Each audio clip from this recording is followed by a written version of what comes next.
Okay, so there's another new launch that's coming out in Lentor, and I think most buyers were just thinking, wow, another Lentor project. Yeah, so I think I have also been questioning myself, who are the buyers that are most ideal and most suitable for this project. Okay, so today we will also be talking about, whether it makes financial sense, whether the location still holds up, and whether the timing right now is the right timing to enter into Lentor again. So really what you actually really do need to know before you want to show flat or during the launch. Yeah, so I have arrived at two main groups of buyers. So firstly will be the first time home buyers and the next will be the HDB upgraders. So do stay with me because by end of this video, I think you will have a very clear framework for yourself as well. So before we get into it, I just want to share that I have actually gone through all the numbers, all the transactions of the other projects in Lentor and really break down everything to give you a very grounded analysis today. So if you like this kind of analysis video, do like my video or subscribe to my channel for more of such videos, and I really appreciate it. Yeah, if not, without further ado, we will actually get started. So maybe for a start, let me just share a little bit introduction about this whole Lentor area. So not too long ago, Lentor was just actually a very forested area. There was not much going on and not many people actually know about this area. Some people would just think that, it's just a location up north somewhere. Some even think that it's actually part of Yishun. Then after that, URA started coming in to launch multiple GLS sites. And one after another, developers started bidding for all these plots. And then that was when the market is actually paying attention to this whole location. Yeah, so since 2022, we had 7 new launches in the whole area. We had Lentor Modern first, then came Lentor Hills Residences, then Hillock Green, Lentoria, Lentor Mansion, then Lentor Central Residences. And right now, Lentor Garden Residences is the 7th plot. And here's what's interesting about these launches. If we were to look at the performances of these launches, if we omit the first few, we just look at maybe the subsequent ones. Lentor Mansion actually already sold 75% of its units on launch day itself. Lentor Central Residences, which was the latest launch before Lentor Gardens, they actually sold 93% on launch day itself. So currently, if we were to look at, at this point of filming, if we were to look at the whole Lentor itself, we only have 24 units left in the inventory in the whole Lentor estate. And if you were to look at out of all the units that's launched so far, there's only about 0.8% left in this area.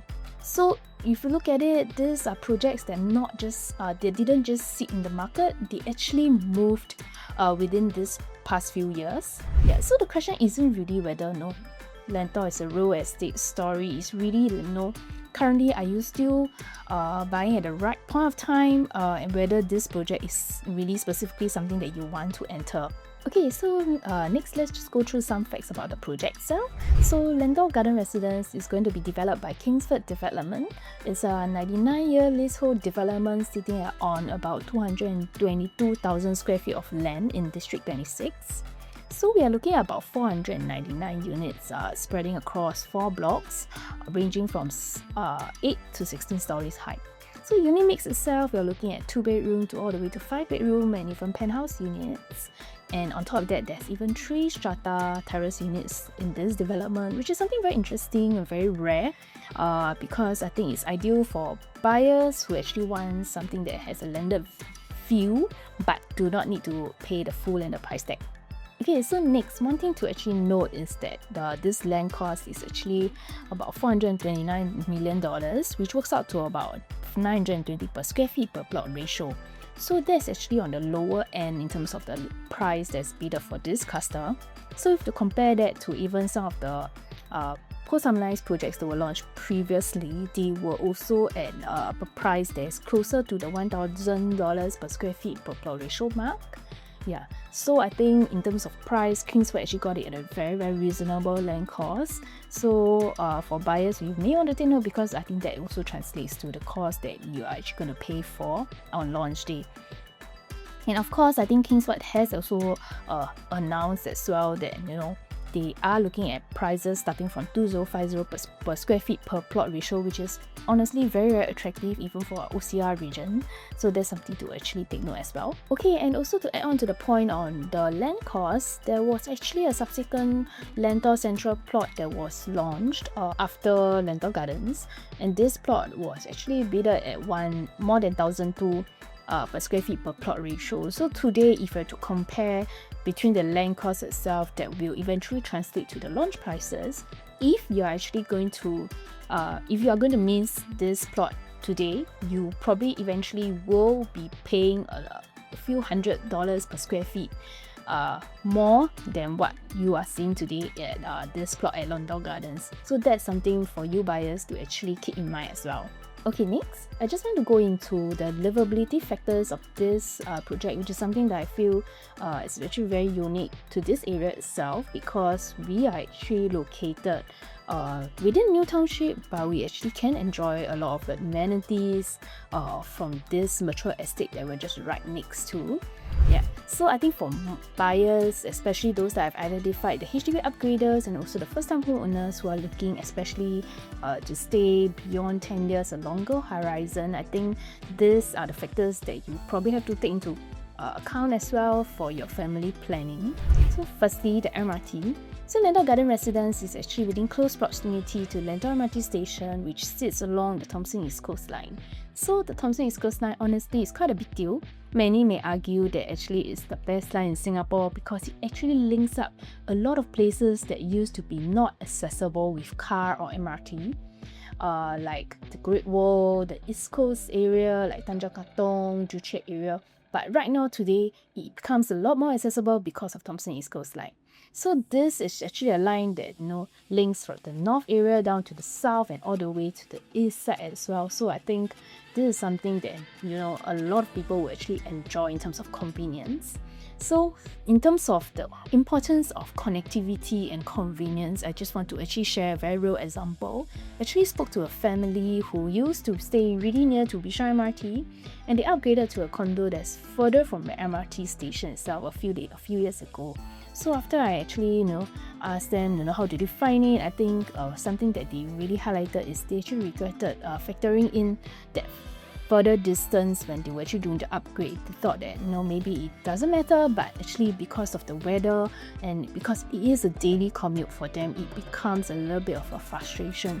So I think close proximity to the MRT is something that's very, very important if you're looking for your own stay, because it really contributes to the livability of this whole home that you're actually purchasing.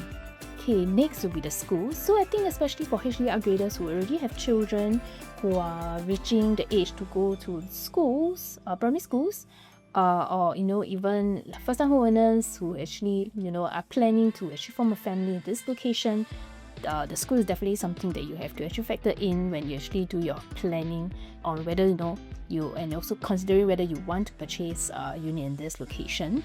Good news is we actually have Anderson Primary School and also CHIJ St. Nicholas Girls' School in close proximity to Lentor. And I think this is actually very good news because in terms of commuting, daily commute, definitely you will save a lot of time in terms of fetching your children to school. And I think this is actually fantastic for owners who are looking for open stay. Okay, so the big question is Lentor Garden Residences worth buying? So here is my honest summary. So today, if you are a HDB upgrader who has cleared your MOP, has many very meaningful equity in your flat, also you actually don't mind having a family in this Lentor area, which actually provides quite a lot of amenities and convenience for you for your own living needs. I think this is something that definitely you can consider. Of course, in terms of family, because of the nature of this area, of course the bigger units are also something that will have more demand as well eventually if you do wish to exit. Yeah, but if you're looking for a shorter term investment to actually sell when it TOPs or when you clear the SSD, I think that is something that definitely I don't think this location can offer at this point of time. Yeah, so I think it definitely is more for someone who are looking for own stay, especially families, for a longer horizon. Okay, so if you're considering this project, just want to know more information or want to take a look at the show flat, do reach out to me. I'll be happy to show you. If not, if you enjoy this type of analysis video and looking forward for more, you can actually like this video, subscribe to my channel. for more videos like this. If not, I'll see you at the next one. Bye!